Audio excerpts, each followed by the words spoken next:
Friends, ഞാനൊന്ന് കക്ക ഇറച്ചി കൊണ്ടൊരു ഫ്രൈ ആണ് ഉണ്ടാക്കിയേക്കണേ കേട്ടോ. ഞാനിത് ഷോർട്ട് വീഡിയോയിൽ ഇട്ടിട്ടുണ്ട്.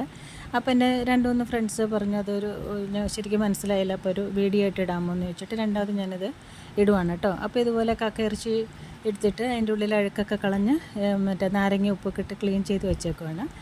എന്നിട്ട് അത് ഒരു ഇച്ചിരി മഞ്ഞൾപ്പൊടി ഉപ്പും വെള്ളമൊഴിച്ച് തിളപ്പിച്ച് ഊറ്റിയെടുക്കണം. അത് അപ്പോൾ വേവുകയും ചെയ്തോളും. ഇതിൻ്റെ ആ ഒരു ഉളുമ്പ് മണം ഉണ്ടല്ലോ, അതൊക്കെ അങ്ങ് മാറിക്കിട്ടും.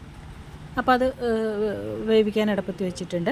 പിന്നെ അതിന് വേണ്ടിയിട്ടുള്ള സവാള, ചെറിയ ഉള്ളി, മറ്റേ തേങ്ങാക്കൊത്ത്, പച്ചമുളക്, കറിവേപ്പില, വെളുത്തുള്ളി, ഇഞ്ചി ഇതൊക്കെ കൂടി അരിഞ്ഞ് വെച്ചിട്ടുണ്ട്. പിന്നെ ഒരു പാൻ അടുപ്പത്ത് വെച്ചിട്ട് വെളിച്ചെണ്ണ ഒഴിച്ച് ഈ തേങ്ങാക്കൊത്തിട്ട് ആദ്യം ഒന്ന് വാട്ടിയെടുക്കാം.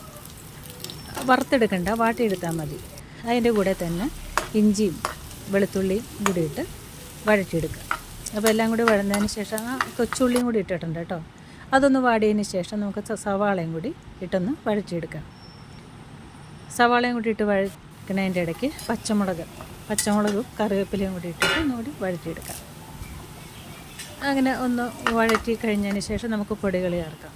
കാശ്മീരി മുളക് പൊടി ഇട്ടിട്ടുണ്ട്, സാധാരണ മുളക് പൊടി 1/2 ടീസ്പൂൺ വീതം ഇട്ടിട്ടുണ്ട്. പിന്നെ കുരുമുളക് പൊടി, മഞ്ഞൾപ്പൊടി, കുരുമുളക് പൊടി, ഗരം മസാല ഇത്ര ഇട്ടിട്ട് നന്നായിട്ടങ്ങ് ഇളക്കുക.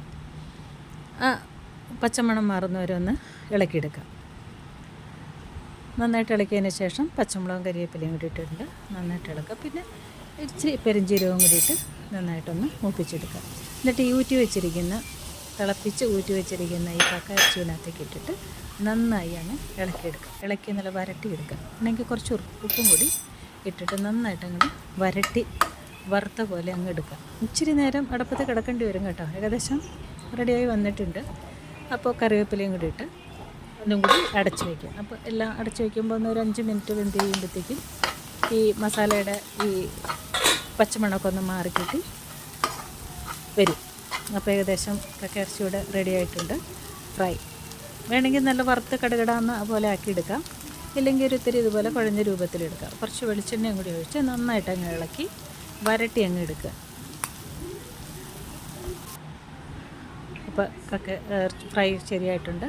കുറച്ച് കുരുമുളക് പൊടിയും കുറച്ച് കറിവേപ്പിലയും കൂടി ഇട്ട് നന്നായിട്ട് ഇളക്കി നമുക്കൊരു പാത്രത്തിലേക്ക് സെർവ് ചെയ്യാം.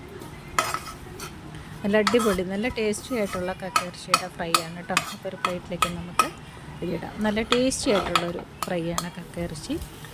കുട്ടികൾക്കൊക്കെ നന്നായിട്ട് ഇഷ്ടപ്പെടും. ഇതിപ്പോൾ എരിവ് പാകത്തിനനുസരിച്ച് ഇടുക. കുരുമുളകും മുളക് പൊടിയൊക്കെ ഉണ്ടല്ലോ. അപ്പോൾ എൻ്റെ റെസിപ്പി ഇതാണ്. ലൈക്ക് ചെയ്യുക. Okay, thank you.